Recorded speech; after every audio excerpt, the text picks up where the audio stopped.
Hello, welcome to another edition of the Pace Report. I'm Brian Pace, reporting live here at Birdland here in New York City. Pianist Vijay Iyer is playing a week-long engagement here at Birdland, performing selections off his brand new CD, Accelerando.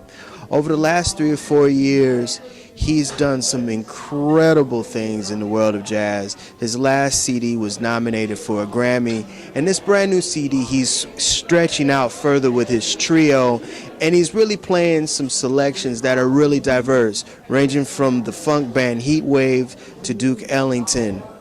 Tonight we're going to sit down and talk about the brand new CD. We're going to talk about what jazz music means to him, as well as him being of Indian descent, how Indian music has really impacted the music that he plays globally.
Accelerando is a continued progression in your musical journey as well as where you are musically right now.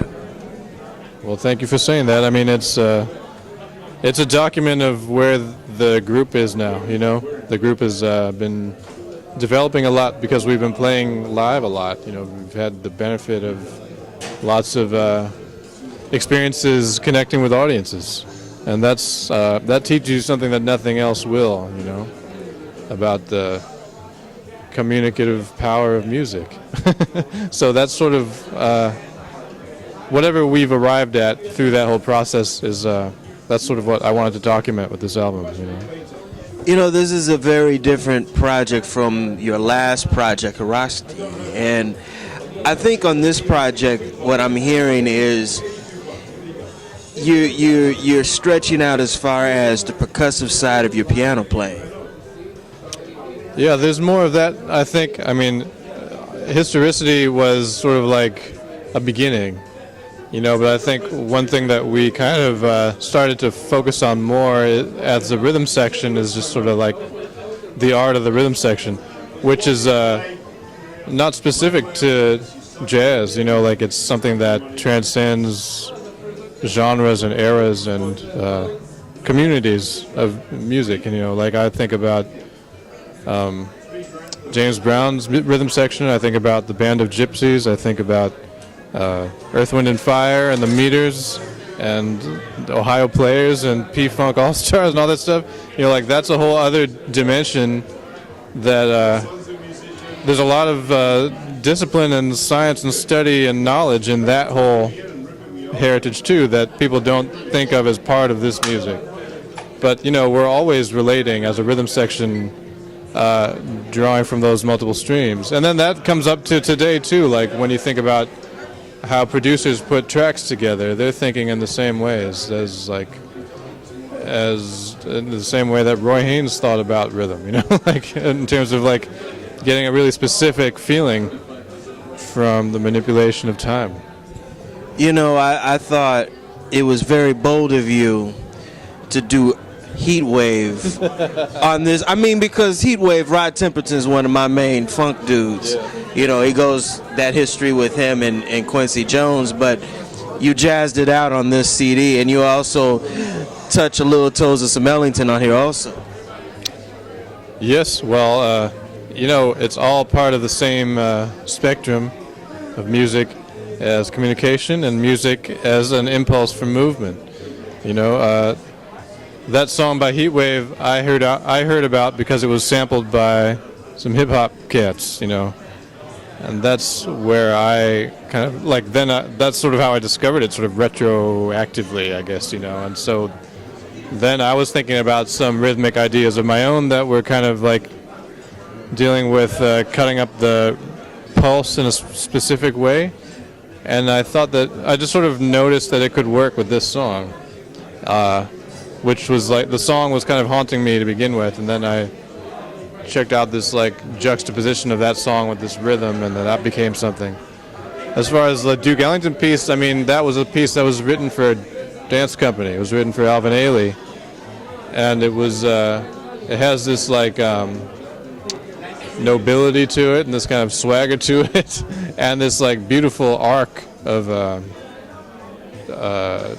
discovery and kind of like it becomes this epic, so it's all these things were just kind of interesting things for us to reach for as a piano trio, because they're not really piano trio ideas. They're sort of ideas that bring us to the limits of what the ensemble can do, and that's a nice place to dwell, to stay right on that frontier of what's possible. It just keeps you growing and keeps you fresh, that's just part of our process.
jazz trio has been part of the musical vernacular for eons, and you're bringing a whole fresh and very innovative approach to your trio. I mean, it's young, it's funky, but it's also going back to the traditions of jazz. What is it about playing with a trio versus a quintet or a quartet that elevates you musically and keeps you challenged to write music for these musicians? Well, one thing about the piano trio is that every sound you hear is made by hand. You know, it's not the result of blowing into something, or So in other words, it kind of is removed from the voice. It's more about actions. It's more about the actions of hands and limbs and things. So it then is like very. It's a very physical thing. You know what I'm saying? It's like very. When you hear that music of any piano trio, you're hearing like the result of human action in this very like bodily way. So I like that kind of physicality that it has in it, and it's also like because of that, there's like an intimacy of texture that emerges from the counterpoint of different bodies in motion. Like a real. It's like it's kind of like when you watch a basketball team. That's just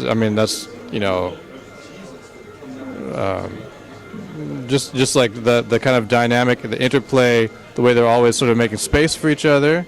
It's like no one's crashing into each other. They're hurtling around, like running very quickly all over the court, dealing with all kinds of rules and regulations and constraints and time constraints and stuff. And somehow all this like very ordered and like thrilling beauty kind of emerges out of all that. So that's kind of like, that's what it reminds me of. In terms of like that versus a quintet or something, it's partly about the compactness of it. None of us is doing anything remotely the same, in the sense like we each have a very different set of tools, and yet somehow, because it all has that like manipulation, kind of like handmade quality to it. I don't know. It has this real. You can have this unity out of this like strange variety of tools and instruments.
has the music of India influenced you musically, and how have you incorporated parts of the music into your musical style and your piano playing?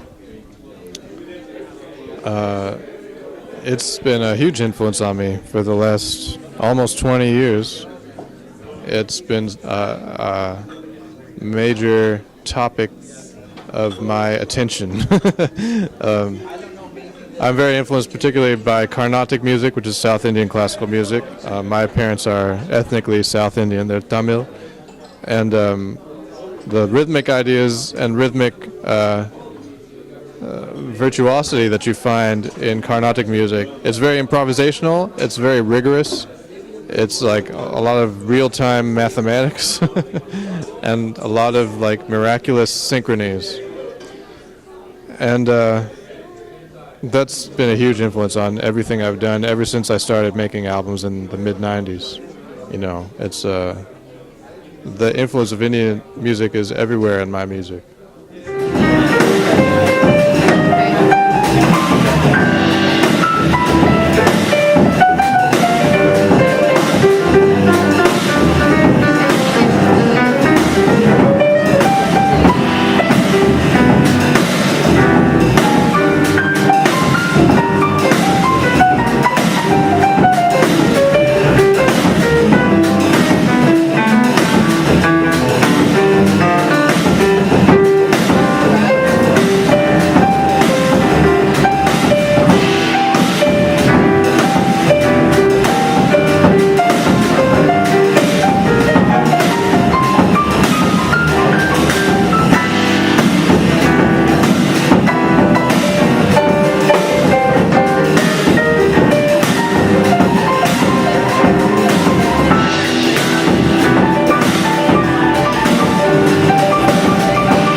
What does jazz music mean to you?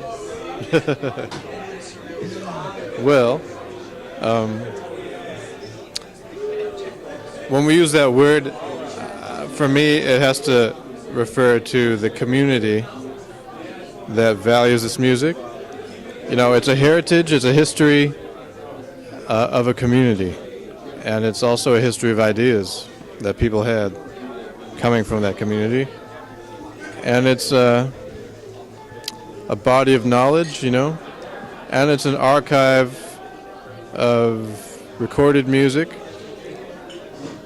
And it's also, when I say community, that means it's also a network, meaning it's there's like a system in place that kind of, we support each other, you know, we keep it in motion. And it's very much alive and kicking and moving forward. That'll do it again for another edition of the Pace Report, reporting live here at Birdland here in New York City. I'd like to personally thank Mr. Vijay Iyer for his time, as well as the staff and management here at Birdland. As always, please visit my website, www.thepacereport.com, for my weekly column as well as my past segments. Until next time, remember, if it's in the groove, it'll make you move. Until next time, peace.